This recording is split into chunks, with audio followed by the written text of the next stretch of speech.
10:9, അത് കഴിഞ്ഞ് 1 കൊരിന്ത്യർ 2:4, റോമർ 10:9 വായിക്കാം. യേശുവിനെ കർത്താവ് എന്ന് വായ് കൊണ്ട് ഏറ്റുപറയുകയും ദൈവം അവനെ മരിച്ചവരിൽ നിന്ന് ഉയർത്തെഴുന്നേൽപ്പിച്ചു എന്ന് ഹൃദയം കൊണ്ട് വിശ്വസിക്കുകയും ചെയ്താൽ നീ രക്ഷിക്കപ്പെടും. ഹല്ലേലൂയ. 1 യോഹന്നാൻ 4:2. 1 യോഹന്നാൻ 4:2. ദൈവാത്മാവിനെ ഇതിനാൽ അറിയാം, യേശു ക്രിസ്തു ജഡത്തിൽ വന്നു എന്ന് സ്വീകരിക്കുന്ന ആത്മാവൊക്കെയും ദൈവത്തിൽ നിന്നുള്ളത്. യേശുവിനെ സ്വീകരിക്കാത്ത യാതൊരു ആത്മാവും ദൈവത്തിൽ നിന്നുള്ളതല്ല. അത് എതിർ ക്രിസ്തുവിന്റെ ആത്മാവ് തന്നെ. അത് വരും എന്ന് നിങ്ങൾ കേട്ടിട്ടുണ്ടല്ലോ, അത് ഇപ്പോൾ തന്നെ ലോകത്തിൽ ഉണ്ട്. ആമേൻ. കണ്ണുകളടയ്ക്കാം, എല്ലാവരും പ്രാർത്ഥിക്കുക. ഞാൻ പ്രാർത്ഥിക്കുന്നതല്ല. ഇപ്പോൾ വായിച്ചത് 2 വേദഭാഗങ്ങൾ ലോകത്തെ എല്ലാവർക്കും അറിയാം, എല്ലാവരും വായിക്കുന്നു. എന്നാൽ എന്താണ് കർത്താവ് തന്റെ വചനം കണ്ണടച്ചിരിക്കുക? പ്രാർത്ഥിക്കുക. കർത്താവ് തന്റെ വചനം നൽകുമ്പോൾ അതിൻ്റെ ഉള്ളിലുള്ള ദൈവത്തിന്റെ നിഗൂഢ രഹസ്യം അപ്പോഴും ക്രിസ്തുവിൽ തന്നെയാകുന്നു.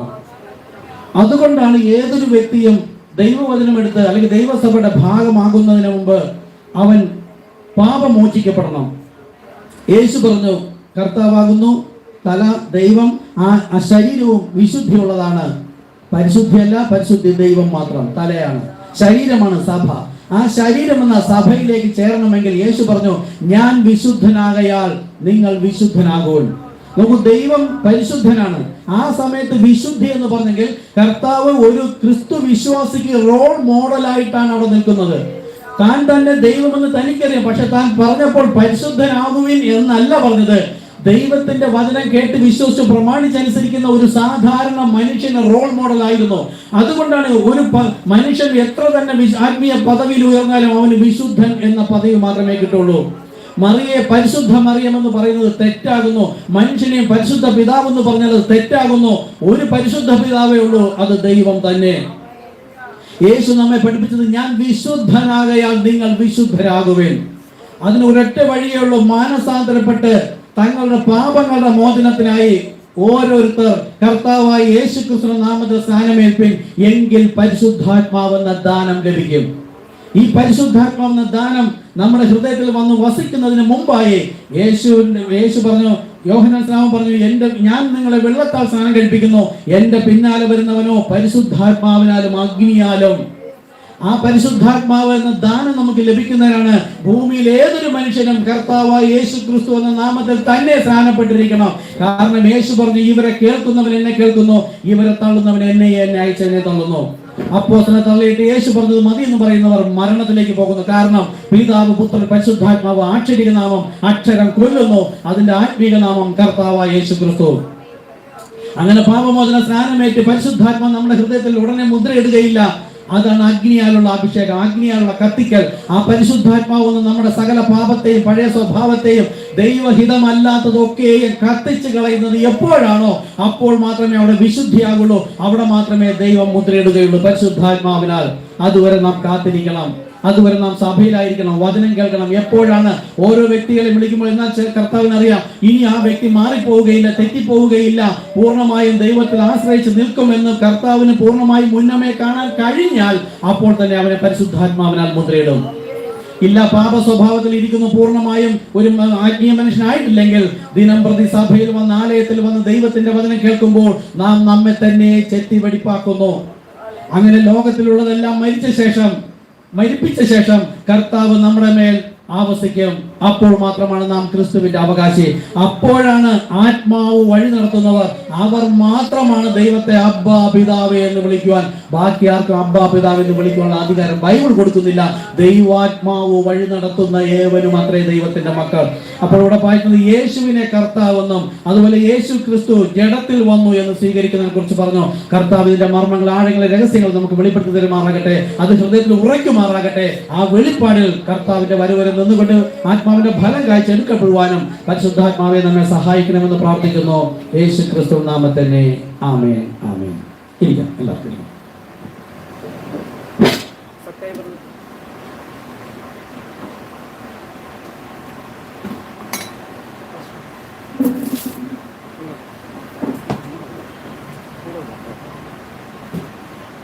Hallelujah, hallelujah. അപ്പോൾ ദൈവത്തിന്റെ വചനം ലോകത്തെല്ലാവരും വായിക്കുന്നു, നമ്മൾ വായിച്ചു കൊണ്ടിരുന്നു. കഴിഞ്ഞ പ്രാവശ്യം നമുക്കത് പൂർണ്ണമായിട്ട് കർത്താവ് വെളിപ്പെടുത്തി തന്നു. റോമർ 10:9 എല്ലാവരും രക്ഷിക്കപ്പെട്ടിരുന്നാണ് പറയുന്നത്. ഈ സഭകളിൽ കാണുന്ന എല്ലാവരും രക്ഷിക്കപ്പെട്ടെന്നാണ് പറയുന്നത്. കഴിഞ്ഞ പ്രാവശ്യം നമുക്കിവിടെ മനസ്സിലായി, യേശുവിനെ കർത്താവെന്ന് ഹൃദയം കൊണ്ട് വിശ്വസിക്കണം. അതായത് അവനെ മരിച്ചവരിൽ നിന്ന് ഉയർത്തെഴുന്നേൽപ്പിച്ചു. യേശുവാണ് കർത്താവ് എന്ന് പറഞ്ഞാൽ എല്ലാവർക്കും അറിയാം. പക്ഷെ അറിയുന്നു എങ്കിൽ അതിൽ ഉറയ്ക്കുമായിരുന്നു. പക്ഷെ അവർ വീണ് പോകുന്നു. എവിടെയാണെന്ന് അറിയാമോ? യേശു എന്നതാണ് പുത്രൻ.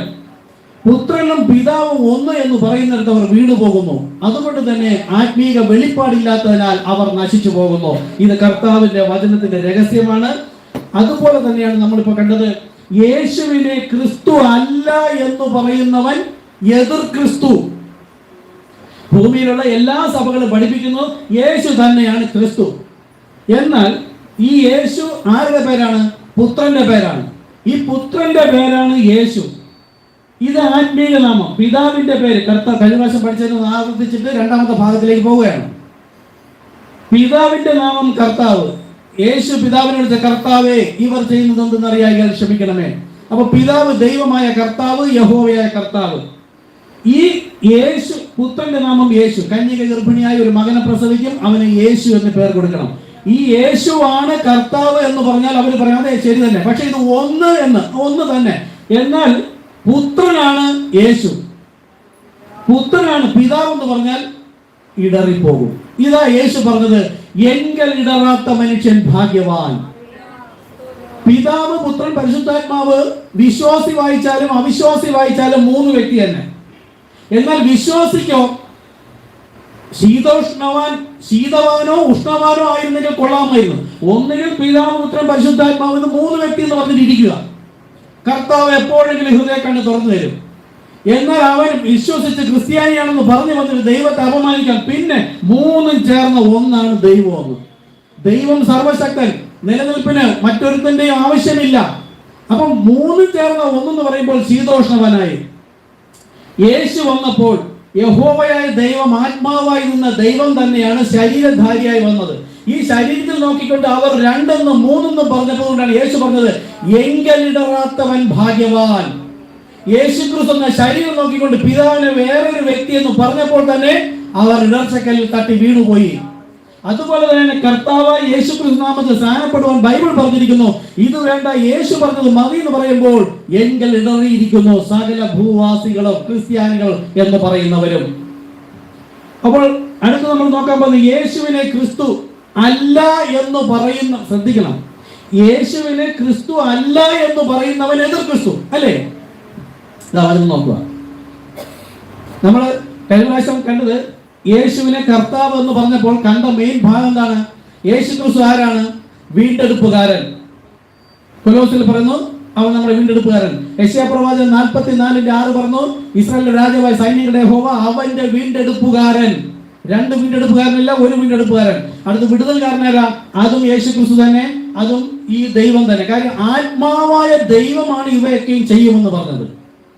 ആ ആത്മാവായ ദൈവം ശരീരധാരിയായി വന്നു എന്ന് കർത്താവിന് വ്യക്തമായിട്ട് അറിയാം. അതുകൊണ്ട് തന്നെയാണ് മറ്റൊരുത്തനിലും രക്ഷയില്ല എന്ന് പറഞ്ഞിട്ട് കർത്താവായ യേശു ക്രിസ്തു നാമം പറഞ്ഞത്. യെശയ്യാ പ്രവാചകൻ 43:11 പറയുന്നുണ്ട്, ഞാൻ തന്നെ യഹോവ, ഞാൻ അല്ലാതെ മറ്റൊരു രക്ഷിതാവുമില്ല. ഇവർ ദൈവത്തെ വേറൊരു വ്യക്തിയും യേശു ക്രിസ്തുവിനെ വേറൊരു വ്യക്തി എന്ന് പറയുമ്പോൾ രണ്ട് വ്യക്തിയായി. പിന്നെ അതിനെ ചേർത്ത് ഓർത്ത് ശീതോഷ്ണവാനായി. അപ്പോൾ അത് കഴിഞ്ഞപ്പോൾ നമ്മൾ കണ്ടു, ഈ ദൈവം എന്ന കർത്താവ് തന്നെയാണ് യേശു എന്ന കർത്താവ്. പിന്നെ ഭർത്താവ്, ഇസ്രായേലിനെ വഴി നിർത്തിക്കൊണ്ടുവന്ന് ഞാൻ അവർക്ക് ഭർത്താവായിരുന്നിട്ടും അവർ എന്നെ ഓർത്തില്ല എന്ന് നമ്മൾ കണ്ടു. അതേ ഭർത്താവ് തന്നെയാണ് ശരീരധാരിയായി വന്ന കർത്താവായ യേശു ക്രിസ്തു. ഇത് രണ്ട് വ്യക്തികൾ എന്ന് പറഞ്ഞാൽ, രണ്ട് വ്യക്തി എന്ന് പറഞ്ഞ് വിശ്വസിക്കുന്നവർ വ്യഭിചാരിണികളാണ്. യേശു ക്രിസ്തുവാണ് നമ്മുടെ ഭർത്താവ്. ഇസ്രായേൽ ജനം ഇന്ന് വിശ്വസിച്ചു വന്നാലും അവരുടെ ദൈവവും ഇത് ഭർത്താവ് യഹോവ തന്നെ. ഈ യേശു ക്രിസ്തു രണ്ട് എന്ന് പറഞ്ഞാൽ രണ്ട് ഭർത്താവുള്ളവളായി കണ്ട് വ്യഭിചാരിണി എന്ന് വരും. ഓക്കെ. അത് കഴിഞ്ഞ് ഇസ്രായേലിന്റെ രാജാവ് നഥനയേൽ പറഞ്ഞു, നീ ഇസ്രായേലിന്റെ രാജാവ്. ക്രൂശീകരണ സമയത്ത് ചോദിച്ചു, നീ ഇസ്രായേലിന്റെ രാജാവോ? അല്ല, ഞാനല്ല, എന്റെ പിതാവാകുന്നു ഇസ്രായേലിന്റെ രാജാവ് എന്നല്ല യേശു പറഞ്ഞത്. അതെ, ഞാൻ ആകുന്നു. അപ്പൊ വേറൊരെണ്ണുണ്ടെങ്കിൽ എങ്ങനെയല്ലേ പറയാം? അപ്പൊ യേശു നുണ പറഞ്ഞു? ഇല്ല, അന്ന് ആത്മാവായി നിന്നവൻ തന്നെ ഇപ്പോൾ ശരീരധാരിയായി വന്നിരിക്കുന്നു. അപ്പോൾ നമ്മളോട് അടുത്ത് നോക്കുന്നത്, നോക്കൂ, യേശു ക്രിസ്തു ജഡത്തിൽ വന്നു. അതായത് യേശു ക്രിസ്തു ആര്? ഞാൻ അബ്രഹാമിന് മുമ്പേ ഉണ്ട്. കന്യകൽ ജഡശരീരം എടുത്ത് വരുന്നത് മുതലല്ല, അബ്രഹാമിന് മുമ്പേ ഉണ്ട്. ആ യേശു ക്രിസ്തു ജഡത്തിൽ, കന്യകനെടുത്ത ജഡത്തിൽ വന്നു എന്ന് സ്വീകരിക്കുന്ന ആത്മാവാണ് ദൈവത്തിൽ നിന്നുള്ളവർ. അപ്പൊ ലോകത്തെ ഈ ക്രിസ്ത്യാനി എന്ന് പറഞ്ഞ ഒരു വ്യക്തിയും ദൈവാത്മാവ് പ്രാപിച്ചവരല്ല. നമ്മളും അങ്ങനെ അവരുടെ ഇടയിലായിരുന്നു ദൈവാത്മാവ് പ്രാപിക്കാതെ. കാലത്തികവിൽ ദൈവത്തിന്റെ വെളിപ്പാട് നമ്മെ തേടി വന്ന് കർത്താവ് നമ്മെ അവിടുന്ന് വിളിച്ച് പുറത്തു കൊണ്ടുവന്ന് പുതിയ നിയമസഭയിൽ ഒരേ ഒരു സ്നാനവുമേ ഉള്ളൂ, അത് കർത്താവ് യേശുക്രിസ്തു നാമത്തിലാണെന്ന് നമ്മോട് പറഞ്ഞു തന്നപ്പോൾ നമ്മളത് വിശ്വസിക്കുകയും സ്നാനമേൽക്കുകയും ചെയ്തപ്പോൾ നമ്മുടെ ഉള്ളിൽ ദൈവത്തിന്റെ ആത്മാവ് വന്നു. അപ്പോൾ നമുക്ക് ബോധ്യമായി അബ്രഹാമിന് മുമ്പുണ്ടായിരുന്ന സൃഷ്ടികർത്താവായ ആ കർത്താവ് യേശുക്രിസ്തുവാണ് ജഡത്തിൽ വന്നത്. ലോകം അതിനെ വേറെ എന്ന് പറയുന്നത് കൊണ്ട് തന്നെ അർത്ഥം പറയുന്നു, യേശുവിനെ സ്വീകരിക്കാത്ത എന്ന് പറഞ്ഞത് ദൈവത്തിന്റെ മർമ്മങ്ങളും രഹസ്യങ്ങളെല്ലാം വചനത്തിനുള്ളിലാണ്. യേശുവിനെ സ്വീകരിക്കാത്തത് എന്ന് പറഞ്ഞ് നമ്മൾ സംസാരിക്കുമ്പോൾ അവരെന്താ പറയുന്നത്? ഞങ്ങൾ യേശുവിനെ സ്വീകരിച്ചു. അങ്ങനെ സ്വീകരിക്കാനല്ല, മുമ്പ് മുകളിൽ പറഞ്ഞില്ലേ, ആ പ്രകാരം യേശുവിനെ സ്വീകരിക്കണം. സൃഷ്ടികർത്താവായ യഹോവയായ ദൈവം, നമ്മൾ കഴിഞ്ഞ പ്രാവശ്യം നോക്കി യെശയ്യാ പ്രവാചകൻ 24 നോക്കി 35 നോക്കി, ആ രക്ഷിതാവായ യഹോവ തന്നെ വന്ന് രക്ഷിക്കുമെന്ന് പറഞ്ഞു. ആത്മാവായ ദൈവം ആത്മസ്വരൂപിയായി വന്നാൽ ഈ ജനത്തിന് കാണാൻ കഴിയാത്തത് കൊണ്ട് അവർ കർത്താവ് തെരഞ്ഞെടുത്ത ദൈവത്തിന്റെ മക്കൾ ജഡരക്തങ്ങളോട് കൂടി ആകെ കൊണ്ട് ദൈവവും ജഡരക്തങ്ങളോട് കൂടി വന്നു. അപ്പോൾ ദൈവം ജഡരക്തങ്ങളോട് കൂടി വരുന്നതിന് മുമ്പ് അവൻ സൃഷ്ടികർത്താവായിരുന്നു. ഇതാണ് യേശുവിനെ സ്വീകരിക്കാത്ത. അപ്പൊ മനസ്സിലാവുന്നോ? അബ്രഹാമിന് മുമ്പേ അല്ലെങ്കിൽ സൃഷ്ടികർത്താവായ ദൈവം ആത്മാവായിരുന്ന അതേ ദൈവം തന്നെയാണ് ദൈവം. ദൈവം എന്ന ഭാവമോ സ്വഭാവമോ സമത്വമോ മുറുകെ പിടിക്കാതെ താൻ വേഷത്തിൽ മനുഷ്യനായി, എന്നാൽ പാപികളുടെ കൂട്ടത്തിൽ എണ്ണി, അറക്കപ്പെടാനുള്ള ആടുകളെ പോലെ എണ്ണി. ദൈവത്തെ അങ്ങനെ പറയാൻ പറ്റില്ല. മനുഷ്യൻ ഒരു വ്യക്തി ഉയർന്നാൽ അവന് വിശുദ്ധൻ എന്ന പദവി വരെ ഉയരാൻ പറ്റുള്ളൂ. യേശു പറഞ്ഞു, ഞാൻ വിശുദ്ധനാകയാൽ. അപ്പൊ ദൈവമാണെങ്കിലോ ആ സമത്വം മുറുകെ പിടിച്ചാലോ പരിശുദ്ധൻ എന്ന് പറയണം. ആ പരിശുദ്ധൻ എന്ന ദൈവം എന്ന പദവി വിട്ടിട്ട് മനുഷ്യൻ വേഷത്തിൽ മനുഷ്യനായി തന്നെത്താൻ താഴ്ത്തി. ആരും താഴ്ത്തിയില്ല, ആരും അയച്ചില്ല. എന്നാൽ അയച്ചു എന്നുണ്ട്. അത് നമുക്ക് വേണ്ടിയിട്ടല്ല, അത് ജഡീക സഭകൾക്ക് വേണ്ടിയിട്ട്. ദൈവത്തിന്റെ ആളുകൾക്ക് അവൻ തന്നെത്താൻ താഴ്ത്തി. അങ്ങനെ വന്ന ഈ യേശുവിനെ സ്വീകരിക്കാത്ത, അതായത് ഇങ്ങനെ യേശു ക്രിസ്തുവിനെ സ്വീകരിക്കാത്ത യാതൊരു ആത്മാവും ദൈവത്തിൽ നിന്നുള്ളതല്ല, അത് എതിർ ക്രിസ്തു തന്നെ. അപ്പൊ യേശു ക്രിസ്തു വേറെ, പിതാവായ ദൈവം വേറെ എന്ന് പഠിപ്പിക്കുമ്പോൾ തന്നെ അവരുടെ ഉള്ളിലിരിക്കുന്ന ആത്മാവ് എതിർ ക്രിസ്തുവിന്റെ ആത്മാവ്. ഇനിയോ എന്നിട്ടോ 1 കൊരിന്ത്യർ 12:3 പറയുന്നു, പരിശുദ്ധാത്മാവിൽ അല്ലാതെ യേശുവിനെ കർത്താവ് എന്ന് പറയാൻ ആർക്കും കഴിയില്ല. കഴിഞ്ഞ വർഷം നമ്മൾ നോക്കിയാണ്, ഇപ്പോൾ സമയമുണ്ടെങ്കിൽ നോക്കാം. വേശ്യയും ചുങ്കക്കാരനും പൊട്ടനും കുരുടനും ഭൂതഗ്രസ്തരും ഈ യേശുവിനെ വിളിച്ചത് കർത്താവേ എന്ന് വിളിച്ചു. പള്ളിപ്രമാണിമാർ, വേദഗ്രന്ഥം പഠിച്ചിരുന്നവർ, ദൈവത്തിന്റെ ജനമെന്ന് പറഞ്ഞവർ ഭൂതമെന്നും ഭ്രാന്തനെന്നും ബേൽസബൂലെന്നും വിളിച്ചു. നോക്കൂ, നമ്മൾ അടുത്ത്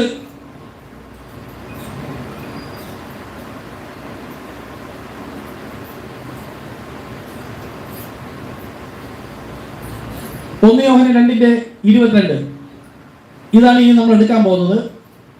അപ്പോൾ യേശുവാണ് കർത്താവ് എന്നത് എല്ലാവർക്കും അറിയാം. പക്ഷേ പുത്രനാണ് പിതാവ് എന്നതാണ് ലോകത്തിന് അന്യം. എങ്കിൽ ഇളറിപ്പോയിരിക്കുകയാണ്. ഇത് വേറെ എന്നാ. അപ്പൊ ഇത് പൂർണ്ണമായി മനസ്സിലായല്ലോ. ഇനി അടുത്ത് നമുക്ക് നോക്കുന്നത്, യേശുവിനെ ക്രിസ്തു അല്ല എന്ന് ആരെങ്കിലും പറയുന്നുണ്ടെങ്കിൽ അവൻ നോക്കൂ കള്ളൻ. 1 യോഹന്നാൻ 2:22 ഇന്ന് മുതൽ എടുക്കുകയാണ്. യേശുവിനെ ക്രിസ്തു അല്ല എന്ന് നിഷേധിക്കുന്നവൻ അല്ലാതെ കള്ളൻ ആരാകുന്നു? ഇതും ദൈവത്തിന്റെ വചനം ഒരു മർമ്മമായി സംസാരിച്ചിരിക്കുകയാണ്. നോക്കൂ, മർമ്മം അല്ല എങ്കിൽ ഇവരെല്ലാം വിശ്വസിക്കുന്നില്ലേ? നിങ്ങൾ ആ കാര്യം മനസ്സിലാക്കണം. ഈ വചനം എഴുതി തന്ന ശേഷവും പരിശുദ്ധാത്മാവിന്റെ ആവശ്യമെന്ന് പറയേണ്ട കാര്യം എന്താ? ഇതിങ്ങനെ യേശു തന്നെ ക്രിസ്തു എന്ന് വിശ്വസിക്കാനാണെങ്കിൽ പിന്നെ പരിശുദ്ധാത്മാവിന്റെ ആവശ്യമുണ്ടാകും. യേശു തന്നെ ക്രിസ്തു എന്ന് എല്ലാവർക്കും അറിയാം. പക്ഷെ ഇത് എന്താണ് എന്ന് വെളിപ്പെടുത്തി തരുന്നവനാണ് പരിശുദ്ധാത്മാവ്. യേശു പറഞ്ഞു, ഞാൻ പറഞ്ഞതിനെ ഓർമ്മപ്പെടുത്തി ഉപദേശിക്കും, അവൻ നിങ്ങളെ സകല സത്യത്തിലും വെളിപ്പെടുത്തുന്ന വഴി നടത്തും. അങ്ങനെയെങ്കിൽ യേശുവിനെ കർത്താവ് നമുക്ക് മനസ്സിലായി, അത് തന്നെ പിതാവ് പുത്രൻ. ഈ വാക്ക് ഉപയോഗിച്ചാൽ എപ്പോഴും രണ്ടെന്ന് തോന്നും. ഏദൻ തോട്ടത്തിൽ പിശാചിനെയും വെച്ചു, ദൈവത്തിന്റെ വചനവും വെച്ചു. അതുപോലെ ഇവിടെ ആക്ഷരിക നാമവും തന്നിരിക്കുന്നു, ആത്മീക നാമവും തന്നിരിക്കുന്നു. ഇത് ജീവനായും ഇത് മരണത്തിനായും. ഇത് വെളിപ്പെട്ട ശേഷം മടങ്ങിപ്പോകുന്നുവെങ്കിൽ മരണത്തിലേക്കാണ്. നോക്കൂ, മോശയോട് കൃത്യവരെല്ലാം വഴി തള്ളിയിട്ടു എന്നാണ്. മോശയിലൂടെ ദൈവം സംസാരിച്ചപ്പോൾ അവർ പഴയതിലേക്ക് പോയി, മരിച്ചുപോയി. അപ്പോസ്തലന്മാർ വന്നപ്പോൾ അവരെ കേൾക്കണമെന്ന് യേശു പറഞ്ഞിരിക്കുന്നു. ജനമെല്ലാം യേശു പറഞ്ഞത് മതി എന്ന് പറയുന്നു. അതുപോലെ അടുത്ത് പഠിപ്പിക്കുന്നത് പുത്രൻ തന്നെയാണ് പരിശുദ്ധാത്മാവ് എന്ന് ആരെങ്കിലും വിശ്വസിക്കുമോ? ഭൂമിയിലെ ഒരു ക്രിസ്ത്യാനിയും പറയില്ല. ആരെങ്കിലും പറയാ ബ്രദർ? അതാ ബ്രദർ തൃശ്ശൂരിൽ നിന്നാണ് വന്നത്. കഴിഞ്ഞ പ്രാവശ്യം നമ്മളോട് എടുത്ത മെസ്സേജ് വീഡിയോയിൽ കണ്ടു, ഫേസ്ബുക്കിൽ പോസ്റ്റ് ചെയ്തു. അത് കണ്ടിട്ട് എന്നെ വിളിച്ചു, സംസാരിച്ചു. ബ്രദർ ഇതിനു മുമ്പ് പല സഭകളിലും പോയി, ഒരുപാട് സഭകളിൽ പോയി, മദ്രാസിൽ വരെ പോയി, കോയമ്പത്തൂർ പോയി, ഈ കേരളത്തിന്റെ വിവിധ ഭാഗങ്ങളിൽ ഇവിടങ്ങളിലെല്ലാം പോയി. എല്ലാ സഭകളിലും പീറ്റർദാസ് ബ്രദറിനെ പറയും, മനോഹൻ ബ്രദറിന്റെ അവിടെ പോയി, ടിനു ജോർജിന്റെ അവിടെ പോയി. ഇനി പോകാത്തൊന്നുമില്ല, എല്ലാ സഭകളിലും ഓടി. എന്താ ഓടിയത്? ദൈവകൃപയാൽ ഞാനും അങ്ങനെ ഓടിയിട്ടുണ്ട്. ഈ പറഞ്ഞ ഏകദേശം എല്ലായിടത്തും ഞാനും പോയിട്ടുണ്ട്. നമ്മളിലും പലരും പോയിട്ടുണ്ടാവാം. ഇല്ലെങ്കിൽ നിങ്ങളായിരുന്ന സഭയിൽ നിങ്ങൾക്കത് അവിടുത്തെ ഉപദേശം ശരിയല്ല എന്ന ആത്മാവിൽ ദരിദ്രത തോന്നിയതുകൊണ്ടാണ് ദൈവാത്മാവിനാൽ പ്രേരിപ്പിക്കപ്പെട്ട് ഇങ്ങോട്ട് വന്നത്. അതുപോലെ ഓടി നടക്കുകയായിരുന്നു. തൃശ്ശൂരാണെങ്കിലും തൃശ്ശൂർ ഏറ്റവും ലാസ്റ്റാണ്. അവിടെ നിന്ന് വിളിച്ചു, സംസാരിച്ചു. അപ്പോൾ ഞാൻ പറഞ്ഞു, അടുത്ത ആഴ്ച തിരുവത്താറുണ്ട് പറഞ്ഞത്. അപ്പോഴൊരു ഇല്ല, ഞാൻ ഈ ആഴ്ച തന്നെ വരുന്നു. ഇന്ന് ഉച്ചയ്ക്ക് ശേഷം പോയിട്ട് സ്ഥാനപ്പെടുകയാണ്, ക്ലാസ് കൊടുത്ത് നമ്മൾ സ്ഥാനപ്പെടുകയാണ്. അപ്പൊ ദൈവത്തിന്റെ ജനം ഇതുപോലെയാണ്. ഇവിടെ നിന്നൊന്ന് അവിടെ നിന്നൊന്ന് രണ്ടുപേരിക്കും ഒരാളെടുക്കും. അപ്പൊ ലോകം മുഴുവനും യേശു തന്നെ കർത്താവ് എന്ന് പറയും, യേശു തന്നെ ക്രിസ്തു എന്നും പറയും. എന്നാൽ ഈ ഭാഗം കൂടെ ക്ലിയർ ദൈവം ആദ്യം തന്നത് ഇവയാണ്. പിതാവ് എന്നറിയപ്പെട്ടു, പുത്രൻ എന്നറിയപ്പെട്ടു, പരിശുദ്ധാത്മ എന്നറിയപ്പെട്ടു. ഇതിനെ തള്ളിയിട്ട് ഇവിടെ വന്ന് എടുത്തിരുന്നാലും ഇതാണ് നമ്മളെ പഠിപ്പിക്കുന്നത്. 3 ശുശ്രൂഷകൾ, ദൈവത്തിന്റെ 3 ഇടപെടലുകൾ. ഗോഡ് എബോവ്, തലയ്ക്ക് മുകളിൽ ആത്മാവായി നിന്നപ്പോൾ പിതാവ്. ആർക്ക് മാത്രം പിതാവ്? ദൈവത്തിന്റെ കൽപ്പന കേട്ട് വിശ്വസിച്ച് പ്രമാണിച്ചനുസരിക്കുന്നവൻ മാത്രമാണ് പുത്രനും, അവന് മാത്രമേ ദൈവം പിതാവുള്ളൂ, ബാക്കി ആർക്കും ഇല്ല. അത് കഴിഞ്ഞപ്പോൾ പുത്രൻ തന്നെ പരിശുദ്ധാത്മാവെന്ന് ലോകം വിശ്വസിക്കുകയോ ഇല്ല. അപ്പോൾ അവരാരാണ്? കള്ളനാകുന്നു. അപ്പോൾ 1 യോഹന്നാൻ 2:22 ഇത് ആത്മീകം. ഈ ആത്മീകം മാത്രം വിശ്വസിക്കല്ല, ആക്ഷരികം നമുക്ക് തന്നിരിക്കുകയാണ്. യേശു നോക്കൂ, ഞാൻ തന്നെ, പുത്രനാണ് പറഞ്ഞു, ഞാൻ തന്നെ അവൻ എന്ന് പിതാവെന്ന് വിശ്വസിക്കാകയാൽ നിങ്ങൾ നിങ്ങളുടെ പാപത്തിൽ മരിക്കുമെന്നാണ്. അപ്പൊ യേശുവിനെ കർത്താവെന്നും വിശ്വസിക്കണം. ഇത് വേറെ വേറെ എന്ന് പറഞ്ഞാൽ പാപത്തിൽ മരിക്കും. യോഹന്നാൻ 8:24 KJ വേർഷൻ പറയുന്നത്, ഞാൻ തന്നെ അവൻ, പിതാവിനെ കുറിച്ചാകുന്നു പറഞ്ഞത്. ഇത് വിശ്വസിച്ചില്ലെങ്കിൽ അവൻ പാപത്തിൽ മരിച്ചിരിക്കും. ഈ പാപത്തിൽ മരിച്ചിരിക്കുന്ന ജനത്തെ രക്ഷിക്കണമെങ്കിൽ യേശു തന്നെ കർത്താവ് എന്ന് വിശ്വസിക്കണം. അതായത് ഇത് തന്നെ ഒന്ന് ആക്ഷരികം എന്ന് തോന്നുമ്പോൾ 2, 3 തോന്നുന്നത് ഒന്ന് എന്ന് വിശ്വസിച്ചിട്ട്, ഹൃദയം കൊണ്ട് വിശ്വസിച്ച് ഇതിനെ ഏറ്റുപറയണം. അപ്പൊ ആത്മാവിലായി. ഇത് ആക്ഷരികം. അക്ഷരം ആത്മീയ നാമം, അക്ഷരം കൊല്ലുന്നു. ഇത് ആത്മീയ നാമം, ആത്മാവോ ജീവിപ്പിക്കുന്നു. അപ്പൊ നമ്മൾ ഇവിടെ ആയിരുന്നു ജഡീക സഭയിൽ. പിതാപുത്രൻ പരിശുദ്ധാത്മാവ് വേറെ വേറെ, സ്നാനം പിതാപുത്രൻ പരിശുദ്ധാത്മാവ്. ഇവിടെ നിന്ന് കർത്താവ് നമ്മെ ഇളക്കി ദൈവരാജ്യത്തിലേക്ക് നട്ടു. ഈ ദൈവരാജ്യത്തിലുള്ളവൻ ജീവിക്കേണ്ടത് ഉയർന്ന രാജ്യത്തിന്റെ നിയമം എന്ന വചനം വെളിപ്പാടിനാലാണ് ജീവിക്കേണ്ടത്. വീണ്ടും ജഡീക സഭകൾ 3ആക്കുന്നതല്ല നമ്മൾ കേൾക്കേണ്ടത്. നമ്മൾ ഇവിടെ വന്നത് ഇത് 3 വിശ്വസിച്ചിരുന്നിടത്തുനിന്ന് ദൈവം ഇത് 1 എന്ന് വിശ്വസിപ്പിച്ച്, കർത്താവ് വിശ്വസിപ്പിച്ചിട്ട് നമ്മെ ആത്മീയ ലോകത്തേക്ക് കൂട്ടിക്കൊണ്ടുവന്നു. ബോർഡ് ഞാൻ അഴിച്ചു കളഞ്ഞു. ഇതിലേക്ക് നമ്മൾ താഴത്തെ ഒരു വര വരച്ചിരുന്നു. ഇവിടെ നമ്മൾ യാത്ര ചെയ്തുകൊണ്ടിരുന്നത് കർത്താവ് വന്നു, നിയമങ്ങളും കൽപ്പനകളും തന്നു. ഇത് വിശ്വസിച്ച് പ്രമാണിച്ചനുസരിക്കുന്നവൻ കർത്താവിന്റെ ദൈവരാജ്യത്തിന്റെ അംശമാകും. അതുപോലെ ഈ ആക്ഷരികം ദൈവം ആദ്യം തന്നു, അക്ഷരം കൊല്ലുന്നു, ആത്മീകം പിന്നെ തന്നു. ഇത് 1 എന്ന് വിശ്വസിക്കുന്നവൻ ഇവിടെ വന്നിട്ടേ കാര്യമുള്ളൂ. ലോകത്തിലുള്ള മുഴു സഭകളും മനസ്സിലാവുന്നവർ, ലോകത്തിലുള്ള മുഴു സഭകൾ ആരാ? ശീതോഷ്ണവാന്മാർ. ഇവിടെ വന്നാൽ ഇവിടെ നിൽക്കണം. ഇവർ ഇവിടെ നിന്നുകൊണ്ട് ഇതിനെ 3ആക്കുന്നു. കർത്താവ് യേശു ക്രിസ്തുവാണ് രക്ഷിതാവും ദൈവവും പിതാവും എന്ന് അല്ലെ എല്ലാം അവർ വീണ്ടെടുപ്പുകാരെന്ന് പറഞ്ഞിട്ട് വീണ്ടും നമ്മൾ സംസാരിക്കാൻ പോകുമ്പോൾ അവർ മൂന്നാക്കുകയാണ്. പാപത്തിന് മരിച്ചിരിക്കുന്നു. ഈ മൂന്നാക്കിയതിനെ ഒന്ന് എന്ന് വിശ്വസിച്ച് ആത്മീയ അല്ലെങ്കിൽ ദൈവസഭയുടെ ഭാഗമായവൻ നമ്മളുടെ ബൈബിളിൽ ഇല്ലേ പിതാവ് പുത്രൻ പരിശുദ്ധാത്മാവെന്ന് നമുക്കറിയാം. അത് തന്നെയാണ് യേശുവിനെ ക്രിസ്തു എന്ന് അല്ല എന്ന് വിശ്വസിക്കുന്നവൻ കള്ളൻ. അതിന്റെ ആക്ഷരികം എടുത്താൽ ഈ ആക്ഷരികമാണ് ലോകം. ലോകത്താണ് ആദ്യം പഠിപ്പിക്കേണ്ടത് ഈ പുത്രൻ തന്നെ പരിശുദ്ധാത്മാവ് എന്ന് പഠിപ്പിച്ചിട്ട് ഇതിന്റെ ആത്മീയ നാമമാണ് ഇതെന്ന് വിശ്വസിക്കുമ്പോൾ അവൻ ആത്മീയ ലോകത്തിൽ ജീവിക്കുന്നു, ദൈവസഭയുടെ ഭാഗമായി.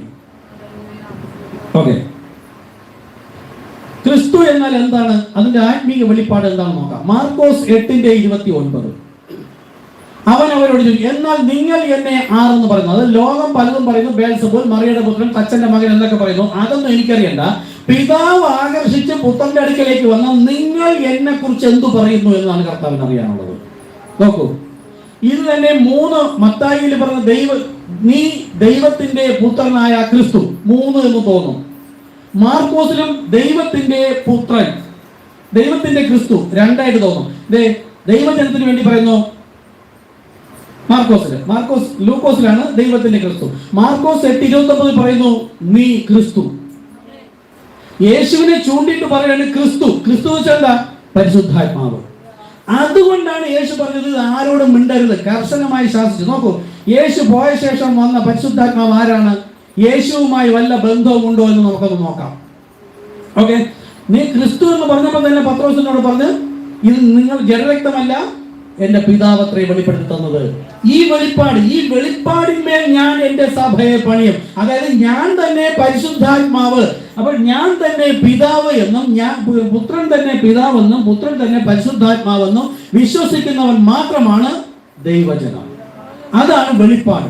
ഓക്കെ, കർത്താവ് അത് മൂടി വെച്ചിട്ട് പോയി. നമുക്ക് കാലത്തേക്ക് കർത്താവ് അത് വെളിപ്പെടുത്തി തന്നു, നമുക്കത് വിശ്വാസമായി പുറത്തേക്ക് വന്നു. ഇനി നോക്കുക, ഈ പരിശുദ്ധാത്മാവ് ആര്, യേശു ക്രിസ്തു ആര്? ഒരു 3 എന്ന് പറയുന്നതിന് ആദ്യം അങ്ങനത്തെ വചനം തന്നെ എടുക്കുകയാണ്, പിന്നെ നമുക്ക് ഒന്നിലേക്ക് വരാം.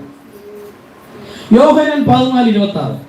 എങ്കിലും പിതാവ് എന്റെ നാമത്തിൽ അയപ്പാനുള്ള പരിശുദ്ധാത്മാവെന്ന കാര്യസ്ഥൻ നിങ്ങൾക്ക് സകലവും ഉപദേശിച്ചു തരികയും ഞാൻ നിങ്ങളോട് പറഞ്ഞതൊക്കെയും നിങ്ങളെ ഓർമ്മപ്പെടുത്തുകയും ചെയ്യും. അപ്പൊ പരിശുദ്ധാത്മാവിന്റെ ദൗത്യം എന്താണ്?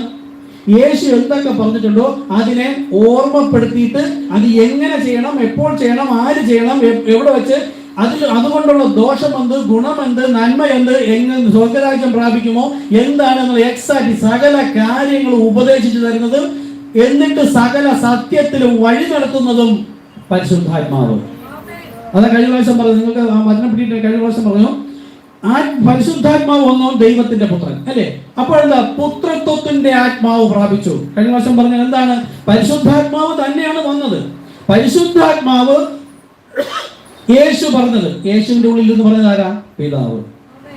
അപ്പൊ പഴയ നിയമത്തിലുള്ള കാര്യവും സുവിശേഷത്തിലുള്ള കാര്യവും ഓർമ്മപ്പെടുത്തി തരുന്നതും ഉപദേശിച്ചു തരുന്നതും പരിശുദ്ധാത്മാവ് നമ്മുടെ ഉള്ളിൽ വന്നു. വെളിപ്പെടുത്തി തന്നിട്ട് നമ്മളെ കൊണ്ട് അനുസരിക്കുന്ന പുത്രത്വത്തിന്റെ ആത്മാവിനാൽ വഴി നടത്തുന്നതും ഇതേ പരിശുദ്ധാത്മാവ്. കണ്ടോ, 2 ദൗത്യം. ആത്മാവ് ഒന്ന് ഗ്രഹിപ്പിക്കും, ഓർമ്മപ്പെടുത്തി തരും, ഉപദേശിച്ചു തരും, എന്നിട്ട് നമ്മെ എളിമയിൽ താഴ്മയിൽ ദൈവത്തെ അനുസരണയുള്ള പുത്രത്വത്തിന്റെ ആത്മാവിനാൽ. ഈ പുത്രത്വത്തിന്റെ ആത്മാവ് യേശു ക്രിസ്തുവിനുണ്ടായിരുന്നു. നമുക്കുണ്ടായിരുന്നോ എന്ന് എങ്ങനെ അറിയാം? ഓരോ പരീക്ഷകൾ വരുമ്പോൾ, പരിശോധനകൾ വരുമ്പോൾ നാം ഇടറിപ്പോകുമോ, കളഞ്ഞിട്ട് പോകുമോ, പിറുപിറുക്കുന്നുണ്ടോ, ഇതെല്ലാം അറിയാം. ആ പുത്രത്വത്തിന്റെ ആത്മാവ് ഉണ്ടെങ്കിൽ ആ പ്രതികൂലത്തിന്റെ നടുവിലും താണൊരു കാര്യം എന്താ? എന്റെ കർത്താവ് ഇന്ന് ജീവിച്ചിരിക്കുന്നു. ഒരു പ്രയാസമോ പ്രതികൂലമോ അല്ലെങ്കിൽ നമ്മളിപ്പോ സ്നാനമായിട്ട് ഇവിടെ വന്ന കുടുംബം മുഴുവൻ തള്ളിക്കളയുന്ന ഒരു പ്രതികൂലമാണ്. നമ്മൾ എന്ത് ചെയ്യും? ഇതിനിട്ട് നേരെ അവരോടൊപ്പം പോവുകയല്ല. അവിടെ നമ്മൾ പുത്രത്വത്തിന്റെ ആത്മാവാണെങ്കിൽ യേശു നമുക്കൊരു മാതൃക കാണിച്ചു തന്നിരിക്കുന്നു. ഏറ്റവും താഴെ പോയി ക്രൂശില മരണത്തോളം തന്നെത്താൻ താഴ്ത്തി, ഏറ്റവും താഴ്ത്തിയത് കൊണ്ട് ഏറ്റവും മുകളിൽ പോയി. അങ്ങനെയെങ്കിൽ നമ്മളോട് വൈരാഗ്യമോ ദേഷ്യമോ പ്രശ്നമോ പ്രയാസമോ എന്ത് കാണിക്കുന്ന വ്യക്തിയോടും പുത്രത്വത്തിന്റെ ആത്മാവാണ് പ്രാപിച്ചെങ്കിൽ എളിമയിൽ നിൽക്കുക. കാരണം എന്താ? പ്രതികാരം കർത്താവിനുള്ളത്, നമുക്കുള്ളതല്ല. നോക്കുക, പരിശുദ്ധാത്മാവിന്റെ ദൗത്യം മുൻകുറിക്കപ്പെട്ട വ്യക്തികളെ വെളിപ്പാടും ഉപദേശവും നൽകി കൽപ്പനകൾ പ്രമാണിച്ച് അനുസരിപ്പിച്ച് സകല സത്യത്തിലും വഴി നടത്തുകയാണ്. നമ്മൾ പല വഴിക്കും പോകും, പക്ഷെ അതേ ആത്മാവാണ് നമ്മുടെ ഉള്ളിലുണ്ടെങ്കിൽ ഹൃദയത്തിൽ കുത്ത് കിട്ടിയിട്ട് നമ്മെ ശരിയായ മാർഗത്തിലേക്ക് അതല്ല ഇങ്ങനെ നടത്തിക്കൊണ്ടേ പോകും. ഓക്കെ, വേറെ എടുത്തു യോഹന്നാൻ 14:16 പറയും. ഇപ്പൊ യോഹന്നാൻ 14:26 എടുത്തത്. യോഹന്നാൻ 14:16 പറയുന്നത്, എന്നാൽ ഞാൻ പിതാവിനോട് ചോദിക്കും. കണ്ടോ, 2-3 പേരുണ്ടെന്ന രീതിയിലാണ് കൊടുത്തിരിക്കുന്നത്. അവൻ സത്യത്തിന്റെ ആത്മാവ് എന്ന മറ്റൊരു കാര്യസ്ഥനെ, നോക്കൂ, എന്നേക്കും, ഇത് മർമ്മപ്രധാനമായാണ്, അതാണ് കളർ മാർക്ക് ചെയ്തിരിക്കുന്നത്, എന്നേക്കും നിങ്ങളോട് കൂടെ ഇരിക്കേണ്ടതിന് നിങ്ങൾക്ക് തരും. അപ്പൊ പരിശുദ്ധാത്മാവ് വന്നത് എന്നേക്കും, ഇതാണ് പറഞ്ഞത്, വീണ്ടെടുപ്പിൻ നാൾ വരെ മുദ്രയിടാനാണ്, എന്നേക്കും ഇരിക്കാനാണ്. അങ്ങനെയെങ്കിൽ എന്നേക്കും ഇരിക്കുന്ന ആരാണ് നോക്കൂ. ലൂക്കോസ് 24:49, എന്റെ പിതാവ് വാഗ്ദത്തം ചെയ്തതിനെ ഞാൻ നിങ്ങളുടെ മേലേക്ക് നിങ്ങളോ ഉയർത്തുന്ന ശക്തി ധരിക്കുവോളം നഗരത്തിൽ പാർപ്പിനെന്ന് പറഞ്ഞു. അപ്പോൾ പരിശുദ്ധാത്മാവ്, ആ പരിശുദ്ധാത്മാവ് വന്നിട്ടാണ് നമ്മൾ എന്നേക്കും ഇരിക്കാൻ പോകുന്നത്. ഇവിടെ പരിശുദ്ധാത്മാവിനെ അയക്കുന്നത് ആരാണ്? പുത്രൻ. എന്നാൽ യോഹന്നാൻ 14:26 പരിശുദ്ധാത്മാവിനെ അയക്കുന്നത് പിതാവ്. യോഹന്നാൻ 14:26 അയക്കുന്നത് പിതാവ്, 16 അയക്കുന്നത് പുത്രൻ. ലൂക്കോസ് 24:49 അയക്കുന്നത് പുത്രൻ. ആരാണ്? 2 പേർ അയക്കില്ല, ഞാനും പിതാവും ഒന്നാകുന്നു. ഓക്കെ, ഇനി ഇങ്ങനെ അയക്കുമെന്ന് പറഞ്ഞു. വരുന്നത് ആരാണെന്ന് നോക്കാം. പരിശുദ്ധാത്മാവ് ആരാണ്? വെളിപ്പാട് 15:4 പറയുന്നത്, കർത്താവേ, നിന്റെ നാമത്തെ ആർ ഭയപ്പെടാതെയും മഹത്വപ്പെടുത്താതെയും ഇരിക്കും. നീയല്ലോ ഏക പരിശുദ്ധൻ ദൈവം. ആ ദൈവം ആത്മാവാകുന്നു. അതാണ് പരിശുദ്ധനായ ആത്മാവ്. പിശാച് ബൈബിൾ കോളേജ് വഴിയായി ഇതിനെ 3 ആക്കിയിരിക്കുന്നു. ദൈവം മാത്രം പരിശുദ്ധൻ എന്ന് പറഞ്ഞാൽ പരിശുദ്ധ ആത്മാവ് ആണ് ദൈവം. ഓക്കെ, യെശയ്യാപ്രവാചകൻ 6:3 ഒരുത്തനോട് ഒരുത്തൻ, സൈന്യങ്ങളുടെ യഹോവ പരിശുദ്ധൻ പരിശുദ്ധൻ പരിശുദ്ധൻ, 3 വായ്പടി, സർവഭൂമിയും അവന്റെ മഹത്വം കൊണ്ട് നിറഞ്ഞിരിക്കുന്നു എന്ന് ആർത്തു പറഞ്ഞു. പ്രവൃത്തികൾ 40:30, സൗഖ്യമാക്കുവാൻ നിന്റെ കൈ നീട്ടുന്നതിനാലും നിന്റെ പരിശുദ്ധ ദാസനായ യേശു വേണ്ട. എങ്ങനെ പറയണമായിരുന്നു? ഇവിടെ വിശുദ്ധദാസൻ എന്ന് പറയണമായിരുന്നു. അങ്ങനെയാണോ പറഞ്ഞിരിക്കുന്നത്? ഇതെപ്പോഴാണ് പറഞ്ഞിരിക്കുന്നത്? അപ്പോസ്തല പ്രവൃത്തി എപ്പോഴാണ് തുടങ്ങുന്നത്? ഇതൊക്കെ നിങ്ങൾക്ക് പെട്ടെന്ന് ഗ്രഹിക്കണം. നിങ്ങൾ ആത്മാവിൽ ഉണർന്ന് എന്തെങ്കിലും ഇതിനകത്ത് നിന്ന് കിട്ടണമെന്ന ആഗ്രഹത്തോടെ ഇരിക്കണം. ഇല്ലെങ്കിൽ ഇത് തരുമെന്ന് ഞാൻ പറയും. അപ്പോൾ നിലനിൽക്കണോ ഇല്ലെന്ന് നിങ്ങളാണ്. നോക്ക്, യേശു ഉയർത്തെഴുന്നേറ്റ ശേഷമാണ് അപ്പോസ്തല പ്രവൃത്തി. യേശു ഇവിടെ ജീവിച്ചിരുന്നപ്പോൾ വിശുദ്ധൻ എന്നേ പറഞ്ഞുള്ളൂ. പരിശുദ്ധാത്മാവ് തിരികെ വന്നത് ആ ദാസൻ യേശു ക്രിസ്തു ആരാ? പരിശുദ്ധദാസൻ. ദാസൻ എന്ന് പറഞ്ഞാ അവന് എളിമയിൽ ദാസൻ വേഷത്തിൽ വന്നു. അവനിപ്പോൾ പരിശുദ്ധനാ. തൊട്ടുമുമ്പ് ദൈവം മാത്രം പരിശുദ്ധൻ പരിശുദ്ധൻ പരിശുദ്ധൻ. രാപ്പകൽ ഇടപെടാതെ 2 കൊണ്ട് മുഖം മൂടി, 2 കൊണ്ട് മുഖം മറച്ച്, 2 കൊണ്ട് പറഞ്ഞ് പരിശുദ്ധൻ പരിശുദ്ധൻ, ദൈവം മാത്രം പരിശുദ്ധൻ. ആ യേശു ക്രിസ്തുവാണ് വേഷത്തിൽ മനുഷ്യനായിട്ട് ഇപ്പോൾ അവൻ. അതാണ് അപ്പോസ്തലർ 4:2-36 നിങ്ങൾ ക്രൂശിച്ച യേശു ഇപ്പോൾ കർത്താവും ക്രിസ്തുവുമായിരിക്കുന്നു. ഇപ്പോൾ പരിശുദ്ധൻ, ഇപ്പോൾ വിശുദ്ധൻ എന്നല്ല പറഞ്ഞത്, കർത്താവ്. വെളിപ്പാട് 4:8. ഇനി ഒന്നുകൂടെ, ഇരിക്കുന്നവനും ഇപ്പൊ യേശു ക്രിസ്തു പോയി പിതാവിന്റെ ദൈവത്തിന്റെ വലത് ഭാഗത്തിരിക്കുന്നു. അതിനു മുമ്പ് ഇരുന്നവനും അടുത്തിനി വരാൻ പോകുന്നത് കർത്താവായ യേശു ക്രിസ്തു ഒരുവൻ, അവൻ തന്നെയാണ് കർത്താവായ ദൈവം. വെളിപ്പാട് 4:8. ഇരിക്കുന്നവനും ഇപ്പോൾ പിതാവിന്റെ വലത് ഭാഗത്ത് ഇരിക്കുന്നു എന്ന് പറഞ്ഞു. ഇരുന്നവൻ അതിനു മുമ്പ്, ഇനി വരുന്നവൻ ഒരുവൻ തന്നെ, കർത്താവായ യേശു ക്രിസ്തു. പരിശുദ്ധൻ പരിശുദ്ധൻ പരിശുദ്ധൻ എന്നവർ രാപ്പകൽ വിശ്രമം കൂടാതെ പറഞ്ഞുകൊണ്ടിരിക്കുന്നു. അപ്പോൾ ദൈവം ഒന്നാമത്തെ പരിശുദ്ധനും പരിശുദ്ധാത്മാവ് 3ാമത്തെ പരിശുദ്ധനും അല്ല. അങ്ങനെയാണെങ്കിൽ യേശു തന്നെ ക്രിസ്തു, അതായത് പുത്രൻ തന്നെ പരിശുദ്ധാത്മാവെന്ന് അവർ വിശ്വസിക്കാത്തതിനാൽ അവർ കള്ളന്മാരാവുന്നു. അതായത് ബൈബിൾ പറഞ്ഞ കള്ളനാരാ? മത്തായി 13 വായിച്ചാൽ കള്ളൻ വന്നാണ് വിത്ത് വിതച്ചത്. അതായത് ദുഷ്ടൻ, പിശാച് തന്നെ. അപ്പൊ ബൈബിൾ കോളേജ് വഴിയായിട്ട് പിശാചാണ് ഈ മനുഷ്യരിലൂടെ ഇതെല്ലാം തെറ്റിച്ചിരിക്കുന്നത്. ഓക്കെ, യേശു ഉയർത്തെഴുന്നേറ്റ് പോകുന്നതിന് മുമ്പ് പറഞ്ഞ ചില വചനം നോക്കാം, ശ്രദ്ധിക്കണം. യോഹന്നാൻ 14:18, ഞാൻ നിങ്ങളെ അനാഥരായി വിടുകയില്ല, ഞാൻ നിങ്ങളുടെ അടുക്കൽ മടങ്ങി വരും. ഇപ്പൊ നേരത്തെ നമ്മൾ വചനം കണ്ടു, പരിശുദ്ധാത്മാവ് വന്നാൽ എല്ലാ നാളും നമ്മളോട് കൂടെ ഉണ്ട്. യേശു അങ്ങ് സ്വർഗത്ത് പോയെങ്കിൽ അവർ പറയാണ്, ഞാൻ അനാഥരായി വിടുകയില്ല. ഞാൻ നിങ്ങളെ അടുക്കൽ വരും. നോക്കുവോ, അടുത്ത യോഹന്നാൻ ഇത് 14:18, അടുത്ത 14:19. കുറഞ്ഞോന്ന് കഴിഞ്ഞിട്ട് ലോകം എന്നെ കാണുകയില്ല. ലോകമാരാണ്? ഈ സഭകൾ. യേശു വയലിൽ വിത്ത് വിതച്ചു. വയൽ ലോകം, സഭകൾ. ഈ സഭകളിൽ ഇരിക്കുന്നവർക്കല്ല, പക്ഷെ ഇതിന്റെ ഇടയിൽ ദൈവം വിതച്ച വിത്താണ് നമ്മൾ. അതുകൊണ്ടാണ് കർത്താവ് നമ്മെ ആ സഭകളിൽ നിന്ന് പുറത്തേക്ക് എടുത്തത്. എന്റെ ജനമായുള്ളവരെ അവളുടെ പാപങ്ങളിൽ കൂട്ടാളികളാകാതെയും അവളുടെ ബാധകളിൽ ഓഹരിക്കാരാകാതെയും ഇരിപ്പാൻ അവളെ, ഈ സംഘടനാ സഭയെ, എതിർ ക്രിസ്തുക്കളെ അല്ലെങ്കിൽ ദുരുപദേശം പഠിപ്പിക്കുന്നവരെ, ഇത് വേറെ എന്ന് പഠിപ്പിക്കുന്നവരെ അവരുടെ പാപത്തിൽ ആകാശത്തോളം കുന്നിച്ചിരിക്കുന്നു. അവളെ വിട്ടുപോരുവിൻ. ഇതാ യോഹന്നാൻ യേശു പറഞ്ഞു, എന്റെ ആടുകളെ ഞാൻ പേർ ചൊല്ലി വിളിച്ച് പുറത്തേക്ക് കൊണ്ടുപോകും. അപ്പൊ ലോകം നോക്കൂ, യേശു കുറഞ്ഞോന്ന് കഴിഞ്ഞാൽ വരുമ്പോൾ എന്നെ കാണില്ലെന്നാ. അപ്പൊ യേശു മടങ്ങി വരുന്ന, ഈ മടങ്ങി വരുന്ന യേശു ഏത് ഫോമിലാണ് വരുന്നത്? ആത്മീക ഫോമിൽ, പരിശുദ്ധ ആത്മാവായിട്ട്. ലോകം ഇത് വേറൊരുവനെന്ന് പഠിപ്പിക്കുന്നു. ഇത് ആർക്ക് കാണാൻ കഴിയില്ല? ലോകത്തിന്. എന്നാലോ നിങ്ങളോ എന്നെ കാണും. ഈ നിങ്ങളാണ് വീണ്ടും ജനിച്ചെന്ന് പറയാൻ പറ്റില്ല. അങ്ങനെയല്ല ആദ്യം പറയേണ്ടത്. മുൻകുറിക്കപ്പെട്ട, ദൈവത്താൽ തിരഞ്ഞെടുക്കപ്പെട്ട നമ്മൾ ആ സഭയിലുണ്ടായിരുന്നു. കർത്താവ് നമ്മെ വിളിച്ച് പുറത്തേക്ക് കൊണ്ടുവന്നപ്പോ നിങ്ങളോ എന്നെ കാണും. ഞാൻ ജീവിക്കുന്നത് കൊണ്ട് നിങ്ങളും ജീവിക്കും. ഹല്ലേലൂയ. ആ യേശു ക്രിസ്തു എന്ന ആത്മാവ് തന്നെയാണ് പരിശുദ്ധാത്മാവ്. യേശുവിനെ ക്രിസ്തു, അതായത് പുത്രനല്ല പരിശുദ്ധാത്മാവ് എന്ന് പഠിപ്പിക്കുന്നവൻ എതിർ ക്രിസ്തു എങ്ങനെ അവരുടെ ഇടയിൽ ഇരിക്കും? നോക്കൂ, അടുത്ത് വേറെ 14:28. ഞാൻ പോവുകയും നിങ്ങളുടെ അടുക്കൽ മടങ്ങി വരികയും ചെയ്യും. കണ്ടോ, ഉയർത്തെഴുന്നേറ്റ് മുമ്പ് ശരീരധാരിയായിരുന്ന കർത്താവ് മുകളിലേക്ക് പോയിട്ട് ആ ക്രൂശിക്കപ്പെട്ട ശരീരം, അറക്കപ്പെട്ട കുഞ്ഞാട് യാഗവസ്തു. യേശു ക്രിസ്തു എന്ന ആത്മാവല്ല കുഞ്ഞാട്. അത് വ്യക്തമായി മനസ്സിലാക്കണം. കുഞ്ഞാട് എന്നത് ശരീരമാണ്, സഭയാണ്, നമ്മളാണ് കുഞ്ഞാട്. അതുപോലെ യേശു ദൈവമായിരിക്കെ ആത്മാവായിരിക്കെ ഒരു ശരീരം എടുത്തു. ഈ ശരീരമാണ് കുഞ്ഞാട് എന്ന യാഗവസ്തു.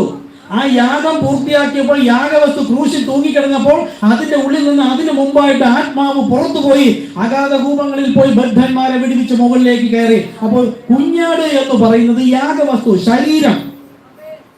അപ്പൊ ഞാൻ നിങ്ങളുടെ അടുക്കൽ മടങ്ങി വരികയും ചെയ്യും എന്ന് ഞാൻ നിങ്ങളോട് പറഞ്ഞത് കേട്ടുവല്ലോ. ആരാ? നിങ്ങൾ ദൈവത്താൽ മുൻകുറിക്കപ്പെട്ടവർ മാത്രം. ചെറിയൊരു കൂട്ടരാ. ഇനി യോഹന്നാൻ 16:16 ഒന്നുകൂടെ പറയാനാണ്. കുറഞ്ഞോന്ന് കഴിഞ്ഞിട്ട് നിങ്ങൾ എന്നെ കാണുകയില്ല. ആ വ്യത്യാസം മനസ്സിലായോ? ഇന്നുകൊണ്ട് തീർക്കാമെന്ന് വിചാരിച്ചത് നടക്കുമെന്ന് തോന്നില്ല. എന്തായാലും പഠിക്കുന്ന അത്രയും ക്ലിയർ. ഒരുപാട് കാര്യങ്ങൾ പഠിക്കാനുണ്ട് നിങ്ങൾക്ക് കിട്ടണം. കുറച്ചു മുമ്പ് യേശു എന്താ പറഞ്ഞത്? ഞാൻ മടങ്ങിപ്പോകുന്നു, ലോകം എന്നെ കാണുകയില്ല. ഇവിടെ പറയുന്നു. അപ്പൊ ആര്? നിങ്ങൾ കാണും. ഇവിടെ കുറഞ്ഞോന്ന് കഴിഞ്ഞിട്ട് നിങ്ങൾ എന്നെ കാണുകയില്ല. നിങ്ങൾ ശ്രദ്ധയോടെ ഇരുന്നിട്ടേ കാര്യമുള്ളൂ. ഞാനിത് എത്ര തന്നെ സംസാരിച്ച് കൂവി വിളിച്ച് നിങ്ങളുടെ ഹൃദയം തുറന്ന് പറഞ്ഞു തന്നാലും അല്പ കഴിയുമ്പോൾ അത് പറവ കൊത്തിക്കൊണ്ടുപോകും. ഒറ്റ കാരണം, നിങ്ങൾ ദാഹത്തോടുകൂടെ അല്ലാത്തത് കൊണ്ട് മാത്രമാണ്. നിങ്ങൾ ദാഹത്തോടുകൂടി ഇരുന്ന മുമ്പ് പറഞ്ഞ വചനം ഇപ്പോൾ നിങ്ങളുടെ ഹൃദയത്തിനകത്ത് കിട്ടി അറിയാതെ ആമേൻ പറയും. അല്പം മുമ്പ് ഇതേ യേശു പറഞ്ഞു, നിങ്ങൾ എന്നെ കാണില്ല, കാണും, ലോകം കാണില്ല എന്ന് പറഞ്ഞു. ഈ രണ്ട് വ്യത്യാസം മനസ്സിലായോ? ദൈവജനം എന്നാണ് പറയുന്നത് അപ്പോസ്തലന്മാര്, യേശുവിന്റെ കൂടെ. അവരോട് നിങ്ങൾ കാണും, ലോകം കാണില്ല. ഇവിടെ പറയുന്നു നിങ്ങൾ കാണില്ല. എന്തായിരിക്കും ഇത്? ഉയർത്തെഴുന്നേറ്റ് പോകുന്ന കാര്യമാണ് പറഞ്ഞത്. മറ്റത് ഞാൻ ഉയർത്തെഴുന്നേറ്റ് പോയി ആത്മാവിൽ വരുമ്പോൾ നിങ്ങൾ കാണും, ലോകം കാണില്ല. ഇപ്പോൾ ഇവിടെ പറയുന്നത് യോഹന്നാൻ 16 ക്രൂശീകരിച്ചിട്ടില്ല, ക്രൂശീകരിക്കുന്നതിന് മുമ്പുള്ള കാര്യമാണ്. ക്രൂശീകരിക്കുന്നതിന് മുമ്പ് നിങ്ങൾ ഇപ്പൊ എന്നെ കാണുന്നുണ്ട്. കുറഞ്ഞോന്ന് കഴിഞ്ഞിട്ട് നിങ്ങൾ എന്നെ കാണുകയില്ല. എന്താ? ഞാൻ പോകുന്നു. അടുത്ത പിന്നെയും കുറഞ്ഞോന്ന് കഴിഞ്ഞിട്ട് ആരെ കാണും? ആരെ കാണും? നിങ്ങൾക്ക് മനസ്സിലാവുന്നോ? ഞാൻ ഇങ്ങനെ പറഞ്ഞ വിഷമൊന്നും വിചാരിക്കരുത്.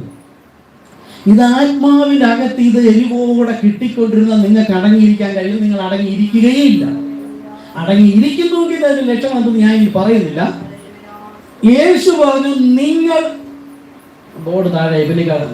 ഇപ്പൊ ഉദാഹരണം, ഇപ്പം ഇത് നിങ്ങൾ വിചാരിക്കുക, ഇതിൽ എഴുതിയിരിക്കുന്ന പുത്രൻ പിതാവെന്നുള്ളത് നിങ്ങൾ ലോകം. ആദ്യം പറഞ്ഞു നിങ്ങൾ കാണുമെന്ന് പറഞ്ഞു. ലോകം കാണില്ല എന്ന് പറഞ്ഞു. ഇത് പിതാപുത്രനല്ല, നിങ്ങൾ എഴുതിയിരിക്കുന്നതായിരിക്കുക, ഇത് ലോകം എഴുതിയിരിക്കുന്നതായിരിക്കുക. യേശു മുമ്പേ നിൽക്കുകയാണ്. യേശു പറഞ്ഞു നിങ്ങൾ കാണും, ലോകം കാണില്ല. മനസ്സിലായോ? പിന്നെ പറയാണ് നിങ്ങൾ കാണില്ല. അപ്പോൾ പിന്നെ രണ്ടാമത് കൂടെ പറയുമ്പോൾ 16 യോഹന്നാൻ 16 ലോകത്തെ പറയുന്നില്ല, നിങ്ങൾ കാണില്ല, അതായത് ഞാൻ ഉയർത്തെഴുന്നേറ്റ് പോകും, പിന്നെ ഞാൻ നിങ്ങളുടെ മുമ്പിലില്ല.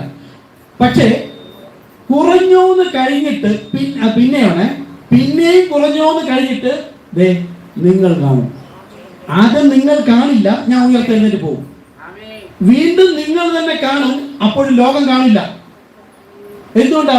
യേശു പറഞ്ഞു ലോകത്തിന് എന്നെ മനസ്സിലാകില്ല, അതുകൊണ്ട് എന്നെ പ്രാപിക്കാനും കഴിയില്ല. എന്നെ എന്നാ പറഞ്ഞിരിക്കുന്നത്. ഈ ഞാൻ തന്നെയാണ് പരിശുദ്ധാത്മാവ്. അതാണ് പറഞ്ഞത് യേശുവിനെ ക്രിസ്തു. അതാണ് ഈ പഠിപ്പിച്ചു വരുന്നത്. ഈ പുത്രൻ തന്നെ പരിശുദ്ധാത്മാവ്. ഉയർത്തെഴുന്നേറ്റ് കഴിഞ്ഞാൽ പിന്നെ ഞാൻ ആത്മാവായിട്ട് വരും. അപ്പോഴും കാണുന്നത് മുൻകുറിക്കപ്പെട്ട നിങ്ങൾ മാത്രം, ലോകം കാണില്ല. ഈ കത്തോലിക്ക മുതൽ പെന്തക്കോസ്തിൽ ഇരിക്കുന്ന ഒരൊറ്റ സഭയും കണ്ടു എന്ന് പറഞ്ഞാൽ ഇത് ഒന്നാണ്. അവർക്കിത് മൂന്നാമത്തതാകുന്നെങ്കിൽ ദൈവസന്തതി അല്ല. യോഹന്നാൻ 8:47 എന്താ പറയുന്നത്? ദൈവസന്തതിയായവൻ ദൈവവചനം കേൾക്കുന്നു. യേശു തന്നെ ക്രിസ്തു. ഞങ്ങൾ കേൾക്കുന്നു എന്ന് പറഞ്ഞാൽ ഇത് ഗ്രഹിക്കുന്ന കാര്യമാണ്. യേശു പറഞ്ഞത് കേൾക്കുന്നു എന്ന വാക്യം അവിടെ എഴുതിയേ ഉള്ളൂ. ഞാൻ തന്നെ പരിശുദ്ധാത്മാവെന്ന് ഗ്രഹിക്കുന്നവനാണ് ദൈവത്തിനുള്ള. ഇല്ലാത്തവൻ കള്ളനാണ്. നമ്മുടെ വേണ്ടപ്പെട്ടവരെന്ന് ആലോചിച്ച് നോക്കും. നമ്മുടെ കൂടെ തന്നെ വസിക്കുന്നുണ്ട്.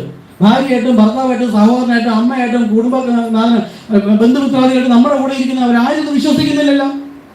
ബൈബിൾ പ്രകാരം ഇപ്പോൾ കർത്താവ് വന്നാൽ അവരെല്ലാം കള്ളന്മാരും എതിർ ക്രിസ്തുക്കളുമാണ്. അവരുടെ ഇടയിൽ നിന്ന് കർത്താവ് നമ്മെ വിളിച്ച് പുറത്തേക്ക് കൊണ്ടുവന്ന കർത്താവ് സന്തോഷിക്കുന്നുവെങ്കിൽ, നമ്മെ ഓർത്ത് ഇനിയും കർത്താവ് സന്തോഷിക്കണമെങ്കിൽ ഈ സത്യം നമ്മൾ അവരോട് പറയണം. അതാണ് ദൈവത്തിന്റെ ഇഷ്ടം. പിതാവിന്റെ ഇഷ്ടം ചെയ്യുന്നവരത്രേ സ്വർഗ്ഗരാജ്യം പ്രാപിക്കുന്നത്. അപ്പോൾ നിങ്ങൾ കാണില്ല എന്ന് ഒരിടത്ത് പറഞ്ഞു, ലോകവും കാണില്ല എന്ന് പറഞ്ഞു.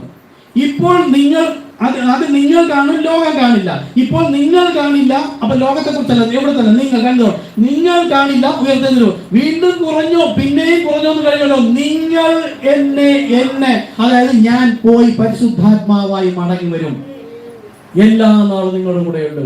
മത്തായി 22:20 സ്നാനം പിതാവിന്റെയും പുത്രന്റെയും പരിശുദ്ധാത്മാവിന്റെ നാമത്തിൽ സ്നാനം കഴിക്കാൻ പറഞ്ഞിട്ട് മത്തായി 22:19 20 പറയാണ്, ശ്രദ്ധിച്ചിരിക്കുക. ഞാൻ നിങ്ങളോട് കൽപ്പിച്ചതൊക്കെയും പ്രമാണിപ്പാൻ തക്കവണ്ണം ഉപദേശിച്ചുകൊണ്ട്, അതായത് ഈ പരിശുദ്ധാത്മാവ് ഞാൻ തന്നെ ഉപദേശിക്കും, സകല ജാതികളെ ശിഷ്യരാക്കിക്കൊള്ളുവിൻ. ഞാനോ ലോകാവസാനം എല്ലാ നാളും ആരുടെ കൂടെ? ബൈബിളിലെ വാക്യങ്ങളൊക്കെ നിങ്ങളുടെ ഹൃദയത്തിനകത്ത് കത്തണം. അത് എങ്ങനെ കത്തണം എന്ന് പറഞ്ഞാൽ എനിക്ക് കത്തിക്കാനൊന്നും പറ്റില്ല. നിങ്ങൾ ദാഹിക്കുന്നു എങ്കിൽ മാത്രമേ കത്തുള്ളൂ. നിങ്ങളോട് കൂടെ എന്ന് പറഞ്ഞാൽ ദൈവത്താൽ വിളിച്ച് വേർതിരിക്കപ്പെട്ടവൻ കർത്താവ് യേശുക്രിസ്തു നാമത്തിലെ സ്നാനം എന്ന് പറയുമ്പോൾ സാത്താൻ എന്ന് വിളിക്കുന്നവനായിരിക്കില്ല. നമ്മളൊക്കെ ട്രാക്ട് കൊണ്ടുപോകുമ്പോൾ എന്തെല്ലാം വിളിക്കുന്നു, ഉപദ്രവിക്കുന്നു. ഇന്നും കൊണ്ടുപോകണം കോവളത്ത് നിന്ന് വലിയൊരു കൺവെൻഷനാണ്. ദൈവജനത്തെന്ന് പറയുന്നവരാ. യേശുക്രിസ്തു നാമം കേൾക്കുമ്പോൾ അവരുടെ ഉള്ളിലെ ഭൂതം പുറത്താവേ, നമ്മളെ ഉപദ്രവിക്കുകയാണ് അവര്. നോക്കൂ, ഞാനോ ലോകാവസാനം എല്ലാ നാളും നിങ്ങളോട് കൂടെ എന്ന് പറഞ്ഞാൽ പരിശുദ്ധാത്മാവ് പ്രാപിച്ചവരെ മുൻകുറിക്കപ്പെട്ടവരുടെ കൂടെയാണ്. ഈ കർത്താവ് യേശുക്രിസ്തു നാമത്തിലുള്ള പാപമോചന സ്നാനം നിഷേധിച്ചിരിക്കുന്നവരുടെ കൂടെ പരിശുദ്ധാത്മാവില്ല. അത് എതിർ ക്രിസ്തു തന്നെ. അത് വിളിച്ചു പറയാനാണ് കർത്താവ് ഉറപ്പും ധൈര്യമായിട്ട് നമ്മളെ നിർത്തിയിരിക്കുന്നത്. ഇവിടെ ഒന്നുകൊണ്ട് ഞാൻ നിങ്ങളെ നോക്കി, നിങ്ങളെ ബന്ധുക്കളെ, എന്റെ ബന്ധുക്കളെ നോക്കിയിട്ട് ഞാൻ പറയുന്ന കർത്താവ് ആദ്യം എന്റെ അടുത്ത് കളഞ്ഞിട്ട് ഇതുപോലെ സംസാരിക്കാൻ അറിയാവുന്ന ഒരുവനെ കൊണ്ടുവരും കർത്താവ്.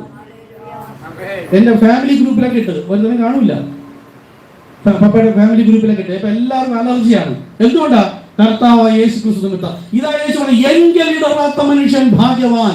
ഈ പിതാപുത്രൻ പരിശുദ്ധാത്മാവ് എന്ന് പറഞ്ഞാൽ മൂന്നെന്ന് പറയാൻ ലോകത്തെ അവിശ്വാസിക്കാൻ കഴിയും. പക്ഷെ ക്രിസ്ത്യാനിയാണെങ്കിൽ പരിശുദ്ധാത്മ പ്രാപിക്കണം. അവൻ യേശുക്രിസ്തു നാമത്തിൽ സ്ഥാനപ്പെട്ടാൽ പിന്നെ അവർ നമ്മെ നോക്കിയിട്ട് ഇടറുകയാണ് ചെയ്യുന്നത്, നരകത്തിലേക്കാണ് പോകുന്നത്. പക്ഷെ ഞാനോ ലോകാവസാനം ഇതൊക്കെ എടുത്ത് വെച്ച് വായിച്ചിട്ട് ഞങ്ങളോട് കൂടെ ഉണ്ട് എന്ന് പറയുന്നവരുടെ കൂടെ അല്ല കർത്താവുള്ളത്. നോക്കൂ, ദൈവത്തിന്റെ വചനം കേട്ട് വിശ്വസിച്ചു പ്രമാണിച്ചനുസരിക്കുന്നവനെ നമ്മളോട് എടുത്തതാണ്. കൽപ്പനകൾ ലഭിച്ചു പ്രമാണിച്ചനുസരിക്കുന്നവൻ. എങ്ങനെ? മത്തായി 22:19 ഈ വാക്ക് ഉപയോഗിച്ചു. പക്ഷെ ഈ നാമത്തിൽ എന്ന് പറഞ്ഞത് ഈ കർത്താവായ യേശുക്രിസ്തു നാമത്തിൽ സ്ഥാനപ്പെടുന്നവനാണ് കൽപ്പന പ്രമാണിച്ചനുസരിച്ചവൻ. അവരെ ആര് സ്നേഹിക്കും? പിതാവ് സ്നേഹിക്കും. പിതാവ് എന്ന് പറയുമ്പോൾ വേറൊരു വ്യക്തി എന്നല്ല. ഞാനത് പറഞ്ഞു എന്തുകൊണ്ടാണ്. ഇത് യേശു ഒരു വിശ്വാസിക്ക് മോഡലായി ക്രിസ്തു വിശ്വാസിയായി ജീവിച്ചപ്പോൾ നമ്മളും അത് വിശ്വസിക്കുന്നുവെങ്കിൽ നമ്മൾ ദൈവാത്മാവ് പ്രാപിച്ചവരാണെന്നും നമുക്കൊരു പിതാവ് ഉണ്ടെന്നും ദൈവം അവിടെ വെളിപ്പെടുത്തുകയാണ്. അവനെ പിതാവ് സ്നേഹിക്കും. പിന്നെ യേശു പറയാണ് ഞാനും അവനെ സ്നേഹിച്ച് എന്ന് വെച്ചാൽ എന്താ. ഞാന് അടുത്ത ആഴ്ച മുതൽ യൂട്യൂബിൽ സംസാരിക്കില്ല. നമ്മൾ 7 മുദ്രകളുടെ വെളിപ്പാട് എടുക്കുന്നത് ലോകത്തിന് മറച്ചു വെച്ചിട്ട് പോയത് യൂട്യൂബിൽ സംസാരിച്ചിട്ട് 70, 80, 700 കേട്ടവരുണ്ട്, 1000-ലധികം കേട്ടവരുണ്ട്. ഞാൻ സംസാരിക്കുന്നത് യൂട്യൂബിൽ ഇടുന്നവര്. അങ്ങനെ ഇതുവരെ കേട്ടിട്ട് ഒരു വ്യക്തി ഇന്നലെ തൃശ്ശൂരുള്ള വ്യക്തിയാണ്, ഒറ്റ വീഡിയോ കണ്ടതേ ഉള്ളൂ. ഫേസ്ബുക്കിൽ ഒറ്റ വീഡിയോ കണ്ടിട്ട് വിളിച്ചു. ആത്മാവിൽ ദരിദ്രനായും വിളിക്കും. എത്രയോ പേര് കാണുന്നു, ഒരുപാട് സത്യങ്ങൾ പറഞ്ഞു. ഇനി ഇപ്പോൾ നമ്മൾ എന്താ പറഞ്ഞിരുന്നത്, പഴയ നിയമത്തിലെ പിതാവ് അല്ലെങ്കിൽ അറിയപ്പെട്ട പിതാവ്, സുവിശേഷങ്ങളിലെ പുത്രൻ, പുതിയ നിയമസഭയിലെ പരിശുദ്ധാത്മാവ്. ഇത് ലോകം 3 എന്ന് പറയുന്നത് കൊണ്ട് ഇത് 3 അല്ല 1 എന്നതാണ് ഉൽപ്പത്തി മുതൽ തുടങ്ങി ഇപ്പോൾ സുവിശേഷത്തിൽ വന്നിരിക്കുകയാണ്. ഇന്ന് അവിടെ വരുന്നു, സുവിശേഷത്തിൽ നിന്നും പുതിയ നിയമസഭയിലേക്ക് വരെയാണ്. ഇനി ഇത് കഴിഞ്ഞാൽ അടുത്ത ഞായറാഴ്ചയിൽ മിക്കവാറും മുദ്ര എടുക്കുന്നത് ഫേസ്ബുക്കിലെ ഇടുള്ളൂ. ഫേസ്ബുക്കിൽ നമ്മുടെ ആർക്കാണോ കേൾക്കേണ്ടത് അവിടെ ഐഡിയ തരണം, അത് ആഡ് ചെയ്യും. അവർക്ക് മാത്രമേ കാണാൻ പറ്റൂ. ലിങ്ക് ആർക്ക് അയച്ചു കൊടുത്താലും കാണാൻ പറ്റില്ല. അതുകൊണ്ട് ദൈവം മൂടി വെച്ചിട്ടുള്ള മർമ്മങ്ങളാണ് 7 മുദ്രകളിൽ അടങ്ങിയിരിക്കുന്നത്. ആ ദൈവം സത്യം സഭയ്ക്കുള്ളതാ, അല്ലെങ്കിൽ വിശ്വാസ സ്ഥാനം സ്വീകരിച്ച് വരുന്നവർക്ക് വേണ്ടി മാത്രമുള്ളതാ. ഇവിടെ ഒന്ന് സ്ഥാനപ്പെട്ട് പോയവരും യൂട്യൂബ് കാണുന്നുണ്ട്, എന്റെ യൂട്യൂബ്. അങ്ങനെ ആരും കാണണ്ട. ദൈവസഭയുടെ ഭാഗമാകണം, സഭയിൽ വരണം. സഭാരാധന മുടക്കാൻ പാടില്ല, സഭയിൽ വരുന്നവർ. അപ്പൊ പഴയ നിയമത്തിലെ പിതാവ് പുത്രൻ പരിശുദ്ധാത്മാവ് എന്നത്, പഴയ നിയമം എന്ന് പറഞ്ഞാൽ നിങ്ങൾക്ക് സുവിശേഷം പഴയ നിയമമാണ് കേട്ടോ. പുതിയ നിയമം അപ്പോസ്തലരുടെ 2-ാമത്തെ അധ്യായം മുതലാണ്. യേശു പതിവ് പോലെ ആലയത്തിൽ പോയി എന്നാണ്. പഴയ നിയമത്തിൽ ആചാരമാണ് സഭാരാധന, ആലയത്തിൽ യെരുശലേമിൽ പോകണമെന്ന്. ക്രൂശീകരണത്തിന് ശേഷം പിന്നെ അവരാരും പോയില്ല. ഇവർ അവിടേക്ക് നിന്ന് സംസാരിച്ചിട്ട് പുറത്തേക്ക് കൊണ്ടുവന്നത്. സുന്ദരമെന്ന ഗോപുര വാതിൽക്കൽ ഇരുന്നവരും പള്ളിയുടെ പടിവാതിൽക്ക് ഇരുന്നവരത്തും സൂക്ഷിച്ചറിയിച്ചിട്ട് പുറത്തേക്ക് കൊണ്ടുവന്ന പോലെ ഈ പള്ളികളിൽ നമ്മൾ ട്രാക്ക് കൊണ്ടുപോകേണ്ട കൺവെൻഷൻ സെന്ററിലും അവിടെ നിന്ന് ആരെങ്കിലും ദൈവസന്തതി ഉണ്ടെങ്കിൽ പുറത്തേക്ക് വരുവാൻ വേണ്ടിയിട്ടാണ് നമ്മൾ കൊണ്ട് നടക്കുന്നത്. ഓക്കെ, അപ്പൊ ഇവിടെ നിങ്ങളോ നോക്ക്, ഞാനോ ലോകാവസാനം എല്ലാ നാളും നിങ്ങളുടെ കൂടെ ഉണ്ട്. വേറെ അടുത്തൊന്ന് പറഞ്ഞു, ഞാൻ നിങ്ങളെ അനാഥരായി വിടുകയില്ല, എന്റെ ഉള്ളിലുണ്ട്. അതായത് ഇന്ന് നമ്മൾ പാടി, യേശു ക്രിസ്തു ഉയർത്ത് ജീവിക്കുന്നു, പരലോകത്തല്ല എന്റെ ഉള്ളത്തിൽ ജീവിക്കുന്നു എന്ന് ബോധ്യമുണ്ടെങ്കിൽ അത് പാടണം. എന്റെ വിശ്വാസം ഞാൻ വിളിച്ചു പ്രഖ്യാപിക്കുകയാണ്. യേശു ക്രിസ്തു പരലോകത്തല്ല, ലോകത്ത് കർത്താവില്ല, എന്റെ ഉള്ളിലാണ് ജീവിക്കുന്നത്. ഓക്കെ, ഇനി അപ്പോൾ യേശു ഉയർത്തെഴുന്നേറ്റ് പോയി ലോകാവസാനത്തോളം എല്ലാ നാളും നിങ്ങളുടെ കൂടെ ഇരിക്കുമെന്ന് പറഞ്ഞത് ഏത് ഹോമിലാണ് ഇപ്പോൾ വന്നിരിക്കുന്നത് നമുക്ക് നോക്കാം.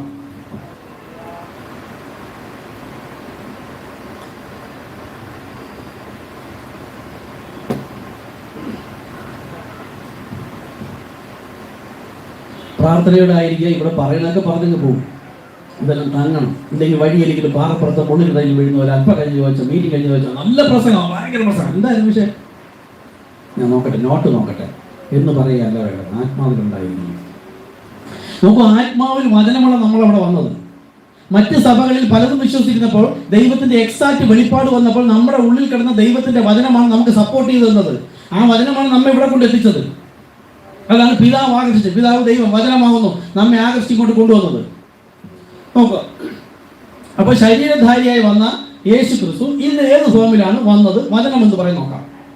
മാളികമുറിയിൽ വെച്ച് പത്രോസിലൂടെ പരിശുദ്ധാത്മാവ് പറയുകയാണ്, ആ അപ്പോസ്തലപ്രവൃത്തി 2:36, ആകയാൽ നിങ്ങൾ ക്രൂശിച്ച യേശുവിനെ തന്നെ ദൈവം കർത്താവും ക്രിസ്തുവുമാക്കി വെച്ചു. ഇവിടെ നോക്കൂ, ദൈവത്തിന്റെ ഒരു നിഗൂഢ രഹസ്യം കിടക്കുകയാണ്. ലോകമായി കണ്ടോ, യേശു ക്രിസ്തുവിനെ കർത്താവും ക്രിസ്തുവുമാക്കാൻ ഒരുവൻ ഇല്ലേ? അത് അവന്റെ മരണത്തിന് വേണ്ടിയാണ് പറഞ്ഞിരിക്കുന്നത്. ഈ ഒരൊറ്റ അപ്പോസ്തലപ്രവൃത്തി 2:36 തന്നെ ജീവനായും പറഞ്ഞിട്ടുണ്ട്, മരണത്തിനായും പറഞ്ഞു. മനസ്സിലാവുന്നുണ്ടോ? നോഹയിലൂടെ ദൈവം ഒരു കാര്യം പറഞ്ഞു.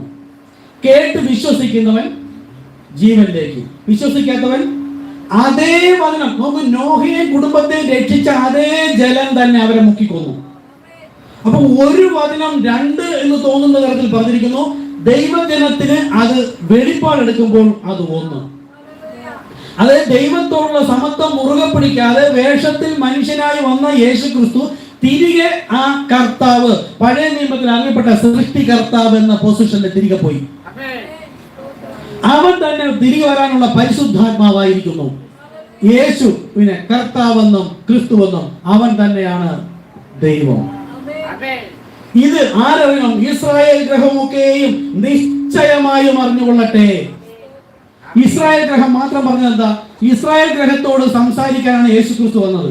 പരിശുദ്ധാത്മാവ് വന്നപ്പോഴും ആദ്യം ഇസ്രായേൽ ജനത്തോടാണ് സംസാരിച്ചത്. ഏകദേശം 3.5 വർഷം കഴിഞ്ഞാണ് ആ സത്യസുവിശേഷം ലോകത്തോട് അറിയിക്കുന്നത്. അവരറിയിച്ച സുവിശേഷമല്ല, സത്യസുവിശേഷം. സുവിശേഷം അറിയിച്ചാരാ? യോഹന്നാൻ സ്നാപകൻ. നല്ല വർത്തമാനം. പഴയ നിയമത്തിൽ ആരെയോ പ്രതീക്ഷിച്ച് പാപമോചനത്തിന് രക്ഷിതാവായി വരുമെന്നും വീണ്ടെടുപ്പുകാരനായി വരുമെന്നും എന്നുള്ള നല്ല വർത്തമാനത്തിന് വേണ്ടി കാതോർത്തിരുന്ന ജനത്തോട് യോഹന്നാൻ സ്നാപകൻ പറഞ്ഞതാകുന്നു സുവിശേഷം. പഴയ നിയമത്തിലും സുവിശേഷത്തിലും പറഞ്ഞിരിക്കുന്നതിന് പരിശുദ്ധാത്മാവ് വന്ന് എക്സാക്ട് വെളിപ്പെടുത്തി തന്നപ്പോൾ സകല സത്യത്തിലും, സത്യത്തിന്റെ ആത്മാവ് അവൻ നമ്മെ സകല സത്യത്തിലും വഴിനടത്തുന്നു. നമുക്ക് ഈ വെളിപ്പെടുന്നതാണ് സത്യ സുവിശേഷം. ഇതാണ് കൊണ്ടുപോകേണ്ടത്. കൂടെ ഇതെന്താണെന്ന് തെളിയിക്കാൻ നമുക്ക് കർത്താവായ യേശു ക്രിസ്തു എന്ന് പറഞ്ഞിട്ട് പോയാൽ നമുക്ക് തെളിയിച്ചു കൊടുക്കാൻ പിതാവ്, പുത്രൻ, പരിശുദ്ധാത്മാവ് എന്ന 3 സ്ഥാനങ്ങളിൽ വെളിപ്പെട്ടത് ഒരു ദൈവമാണെന്നും അതിന്റെ വെളിപ്പാടാണ് കർത്താവായ യേശു ക്രിസ്തു. ഇടറാത്തവൻ ഭാഗ്യവാൻ. അത് നമ്മളാണ്, ചെറിയൊരു കൂട്ടം. ബാക്കി മുഴുവൻ പേര് ഇടറി വീണ്ടും നോക്ക്, അവർ വീണ്ടും 3 ആക്കുന്നു, ഒന്നൊന്ന് പറയുകയും ചെയ്യുന്നു. ആ ഫോൺ ഓഫ് ചെയ്ത് വെക്കാറായത്. പ്രവർത്തികൾ 2:37. ഇത് കേട്ടിട്ട് അവർ ഹൃദയത്തിൽ കുത്തുകൊണ്ട്, അതായത് അവർ കൊന്ന ഈ മശിക ബേൽസബൂൽ, മറിയയുടെ പുത്രൻ, തച്ചന്റെ മകൻ എന്ന് പറഞ്ഞ് കൊന്നുകളഞ്ഞ ആ യേശു ഇപ്പോൾ സൃഷ്ടികർത്താവ്, കർത്താവ് ഒരുവനേ ഉള്ളൂ. അവൻ തന്നെ ക്രിസ്തു, പരിശുദ്ധാത്മാവ് വരാൻ പോകുന്നവൻ.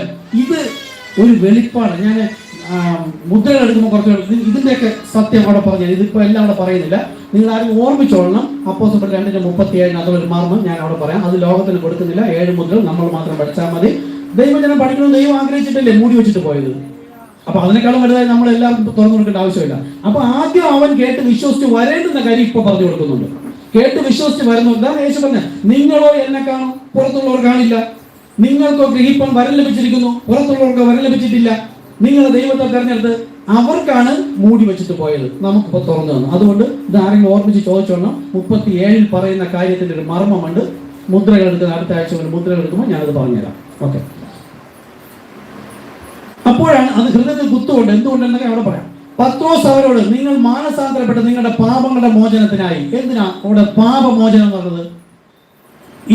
പുത്രൻ തന്നെ പിതാവ് വേറെ എന്ന് പറയുന്നവർ പാപത്തിലാണ്. യേശുവിനെ കർത്താവെന്ന്, ഇത് 1 എന്ന് വിശ്വസിക്കുന്നവനാണ് പാപത്തിൽ രക്ഷിക്കപ്പെടുന്നത്. അപ്പൊ ഇത് 2 എന്ന് പറയുന്നവൻ പാപത്തിലായിരിക്കുന്നു. പിന്നെ 3 എന്ന് കൂടെ പറയുമ്പോൾ മുഴു പാപിയായി. ആ പാപത്തിൽ നിന്ന് മോചനം പ്രാപിക്കുവാൻ ആത്മീക വെളിപ്പാടായ നാമം, പിതാവിന്റെയും പുത്രന്റെയും പരിശുദ്ധാത്മാവിന്റെ നാമമാണ് കർത്താവ് യേശു ക്രിസ്തു. കർത്താവായ യേശു ക്രിസ്തു. പിതാവിന്റെ നാമം കർത്താവ്, പുത്രന്റെ നാമം യേശു, പരിശുദ്ധാത്മാ നാമം ക്രിസ്തു. ഈ നാമത്തിൽ സ്നാനപ്പെടാൻ പറഞ്ഞിരിക്കുന്നത് അതുവരെ തെറ്റായി പഠിച്ചിരുന്ന വ്യാഖ്യാനങ്ങൾ മുഴുവനും കളഞ്ഞ് കൊണ്ട് കുഴിച്ചിട്ടിട്ട് ഒരൊറ്റ വെളിപ്പാടിൽ വരാനാണ് ദൈവത്തിന്റെ കൽപ്പന. അതിനെ ബൈബിൾ കോളേജ് വഴിയായി പിശാച് തന്നെ വന്നതിനെ 3 ആക്കി പഠിപ്പിക്കുന്നു, പിന്നെ 1 ആക്കുന്നു. 1 എന്ന് പറയുന്നത് നമ്മൾ അവരോട് സംസാരിക്കാൻ പോകുമ്പോൾ വീണ്ടും ഒരു 3 ആക്കുന്നു. ഏത് ആത്മാവിലാണ് സംസാരിക്കുന്നത്? ദുരാത്മാവ്. നോക്ക്, എഫേസ്യർ ലേഖനം 1:14. തന്റെ സ്വന്തം ജനത്തിന്റെ വീണ്ടെടുപ്പിന് വേണ്ടി. ആരുടെ? ഇതാ സകല ലോകത്തിനുണ്ടാകാൻ പോകുന്ന സുവിശേഷം.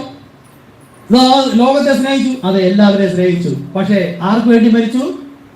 തന്റെ സ്വന്തം ജനത്തിന് വേണ്ടി. ആരാ സ്വന്തം? നമ്മൾ അന്യരും പരദേശിയും ലോകത്തിന് ദൈവമില്ലാത്തവരുമായിരുന്നു. സ്വന്തമാകുന്നത് എപ്പോഴാ?